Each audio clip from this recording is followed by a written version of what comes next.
This video presents an integrated care case with legal, ethical, and professional implications.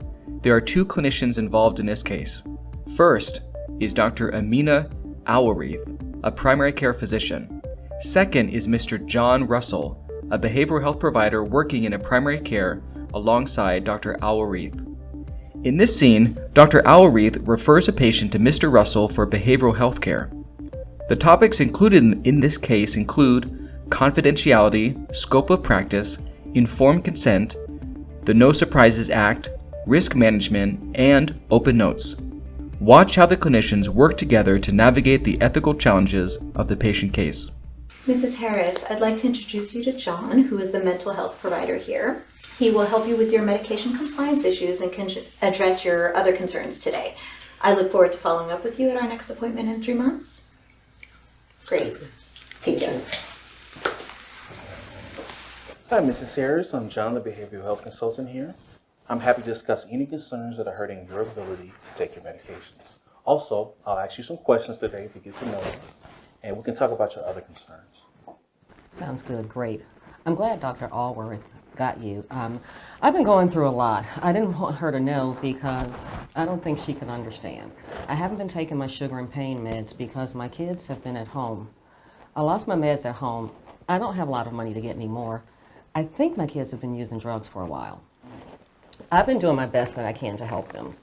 I mean, they're adults and they should be on their own, but they just need a little bit of help right now.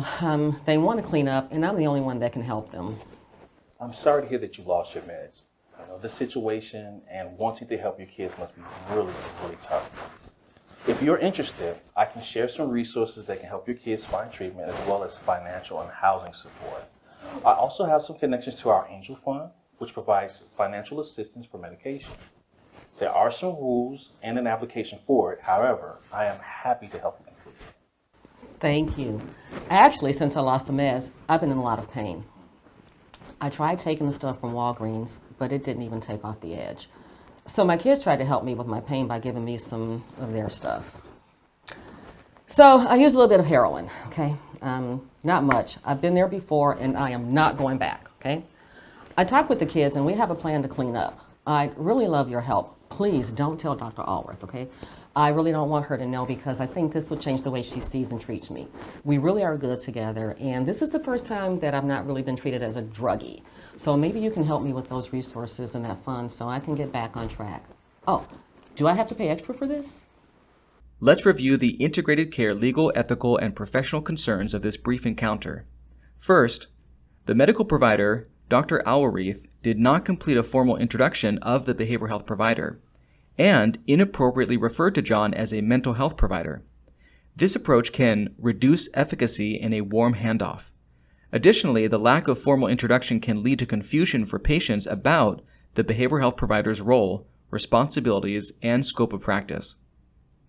Next, the behavioral health provider lacked a formal script to introduce himself, the scope of his practice, and what would happen in the encounter, and who would have access to information about this visit.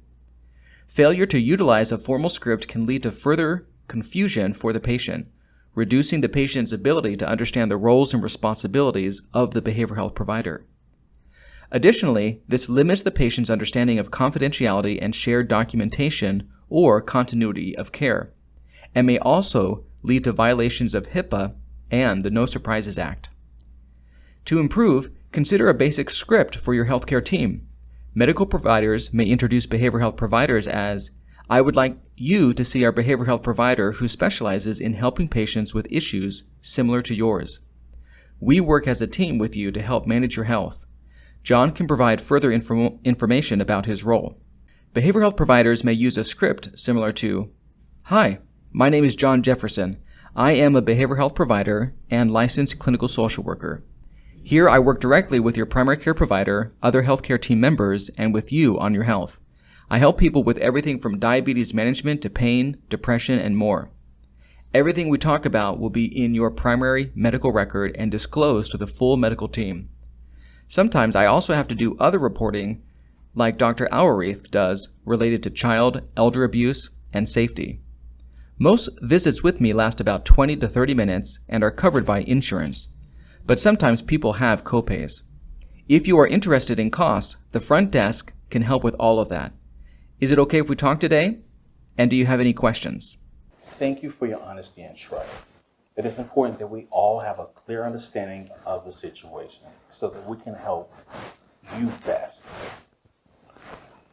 I share all of what we talk about with Dr. Allen and your healthcare team. Please know I believe they will understand as I do, and I can help them with how to manage this. In fact, I think the best scenario is that we all have time together to talk about the best way to manage your medications, pain, and your family goals. Let's find a time we can meet together. How does this sound to you? Sounds pretty good to me, actually. Well, I do trust you, so let's give it a try. Great. We have a few more minutes together. Let's see if we can problem solve some of the things that you brought up and provide you with some resources and support. I'd also like to check at the front desk about your insurance to ensure there's a plan in case there are any costs for meeting with you. Yeah. Okay.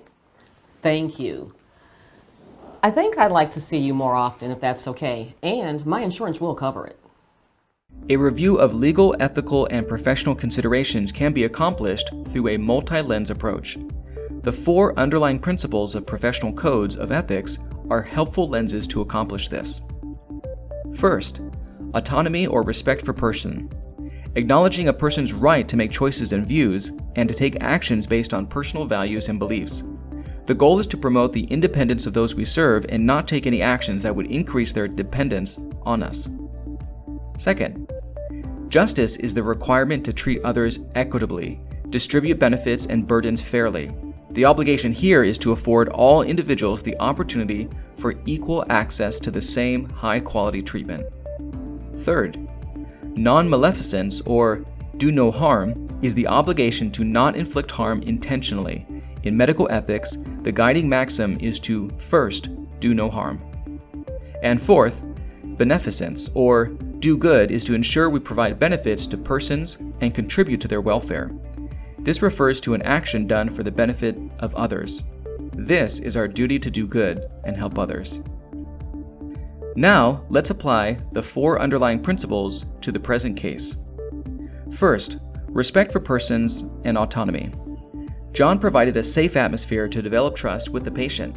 He respected her choices and did not provide shame or corrections. Further, he acknowledged her ability to be an active member of her treatment team. Second, justice. In this encounter, John informed Mrs. Harris of how information was shared across the integrated care team, and he reassured her that the care team would treat her equitably and fairly. Third, non-maleficence. John's culturally sensitive and compassionate approach to Mrs. Harris's concerns and situation ensured that the entire care team could make informed decisions in Mrs. Harris's best interest. And fourth, beneficence. John provided opportunities for additional community resources and support. In addition, he reviewed cost considerations for behavioral health visits and noted a plan to work with Mrs. Harris to ensure she and her family receive the care they need.